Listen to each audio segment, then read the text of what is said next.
पंजाबी ड्रामे जी नई अपडेट में तव्हां सभिनी प्यारे प्यारनि खे ख़ुशि आमदीद। दोस्तों अॼु रिव्यू करण वारा आहियूं मेगा सोप सीरियल पंजाबी। अचण वारा एपिसोड ज़बरदस्त सनसनीखेज़ थियण वारा आहिनि।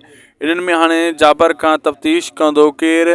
चाकर खान हाणे छो त हसीना खां बि ॻाल्हियूं ॿुधियूं, पंहिंजी जेका हुनजी अमड़ आहे उन खां पोइ हाणे जाबर जो रुख़ कयो आहे। जाबर खे अॻे ई हसीना फ़ोन ते ॿुधाए छॾियो त हाणे चाकर खान तव्हां ॾींदो ऐं तव्हांखे छा जवाबु ॾियणो आहे।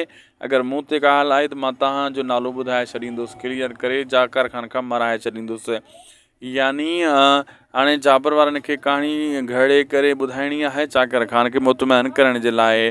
चाकर खान जेको आहे जाबर खां पोइ रुख़ कंदो रुंडे जो।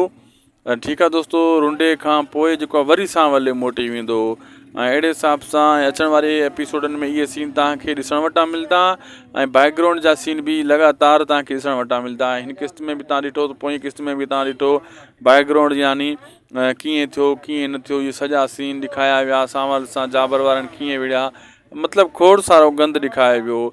दोस्तों वीडियो पुॻो पंहिंजी पुॼाणी ते, असांखे ॾींदा इजाज़त। थी सघे त महिरबानी करे शाहिद खोसो ब्लॉग यूट्यूब चैनल खे ज़रूरु सब्सक्राइब लाइक शेयर कंदा। ही अव्हांजो ई चैनल आहे।